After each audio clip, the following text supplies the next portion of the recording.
When I started working 7 years ago, the wages are quite good, but I have not had a wage increase in 7 years or 5 years it was. National minimum wage has gone up from 6.31 to 6.50 per hour, which we are both getting now. But that's the change we can't really feel. Michał still need to work such a long hours and days just to bring enough money for our life. There's a lot of talk about doing the right thing by working families, but so many people are struggling on low incomes to provide themselves with a basic standard of living. I mean, it's kind of depressing. I mean, when you look at your outgoings and you're like, where can I pull a little bit back? I mean, do I starve the kids this month, or is there some way I could save a little bit?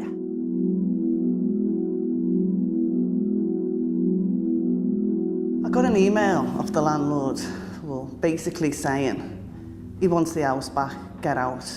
He gave me 2 months. That was 4 months ago, so things are getting a bit fraught. I've had a few knocks at the door. I mean, I wouldn't so much as call them heavies, but threatening enough, you know, you need to get out. I said to them, I've got rights, you know. I know what my rights are. They just laughed and walked away. I believe it's 2 men from the letting agency that look after the house. And quite frankly, the gangsters, they only deal in cash. So you put £550 in an envelope and you take it to the front of the shop. And if you're so much as 2 days late, you get a call. Where are you? If you're not here by the end of the week, you'll be looking for a new house. Liverpool City Council overpaid me twice. It was their mistake. Once in August 2013 and once in October 2013. So basically where my landlord would normally be getting £103 a week, he was only getting 74. So like my rent got stopped essentially. So there was a £305 shortfall. I got the Wonga loan a year ago. I'm still paying it back.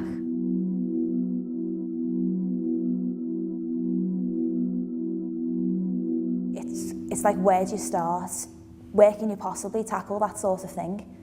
I mean, the government, I don't know what world they're living in. They're seriously out of touch with the people. Money-wise, I can't even tell you when there was the last time there was a raise. Rick, he works now 12 till 10. It used to be 12 till 12, and he'd work those 12 hours, then he'd get a sleep-in rate. And now they've changed all of that. He works 12 till 10, and the extra 2 hours go on the sleeping. So they've actually cut his shift by 2 hours. So for every shift he works, he's 2 hours paid down.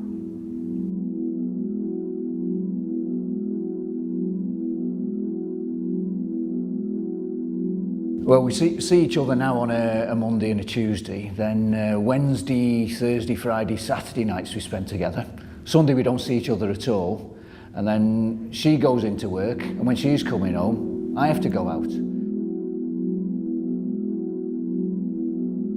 When the government came in last time, the new government, the coalition, I lost 120 a week in working tax credits.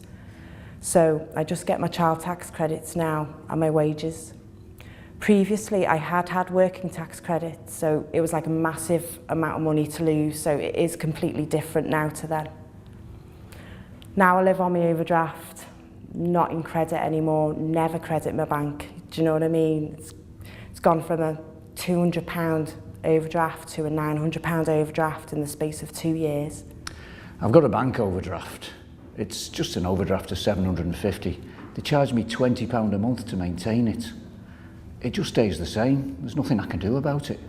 So I think that's just going to be there until we can manage to save something.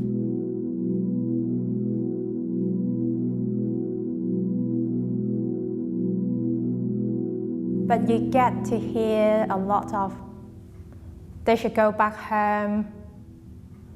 We should close our border. I'd like to challenge those attitudes because a lot of them are ignorant. I keep feeling that way. Look at me, I'm foreign, and but I don't ask people for money. I'm just trying to sort our life, especially now when the government is blowing everything up about immigrants.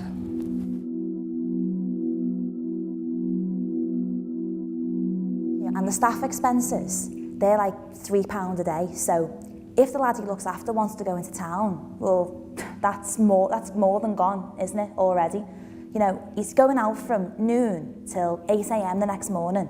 You know, he'll take a packed lunch with him, which he only gets to eat like 10 o'clock at night. And that's it. It's just other stuff like the basic conditions, like the staff bedroom, the conditions where he's working. You're back to the same old thing all the time. You're lucky to have a job, like it or lump it. So sometimes when I get too worried, I just go to bed. Then that way, I'm not forcing it onto the kids. I mean, things are bad. I mean, really bad. Thankfully, I'm a strong person. Mental health-wise, I haven't felt anything give yet. But it's depressing. I can't see no way out. I mean, I'm not taking drugs. I'm not at the bingo 5 nights a week. When I found out that I was pregnant, we'd just been talking about our life with Michał. And the first thing that hit me was, it wasn't, whoa, I'm pregnant, like I was with our first child, Lydia. I mean, don't get me wrong, we are happy that we are going to have another member of the family, but that was the first reaction of how are we going to manage, how are we going to cope. Basically, when I'm in work, then the kids are in the house, so then I've got to rely on the dad to step in. But, I mean, if he's not doing it now, I'm just wondering, is he going to do it then?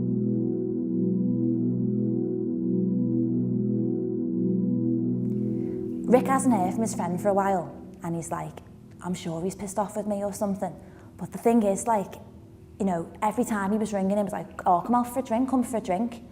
And now, you know, Rick says to me, you know, he doesn't even phone me anymore. But it's the same with me. It's like, you know, I haven't been out for months, literally months. But it's like, you know, people are going to me, you're being really antisocial, come on. And I'm like, oh, you know, I'm not in the mood or whatever, but you don't want to turn around constantly and be like, I'm skint. You know, it's embarrassing because you've got to admit that you can't afford to do the things that everyone else can. Clothes shopping. Can't remember the last time I went clothes shopping. My hair done. I haven't had my hair done in forever.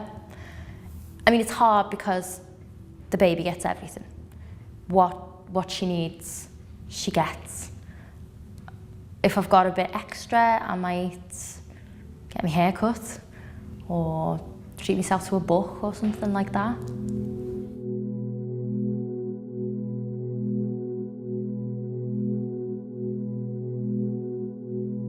I mean, even though things have changed, I'm still only just getting by now. It's like I'm putting in all this time, I'm not with the kids, and for what? If a belief in basic fairness is a British value, isn't it about time we did something about this?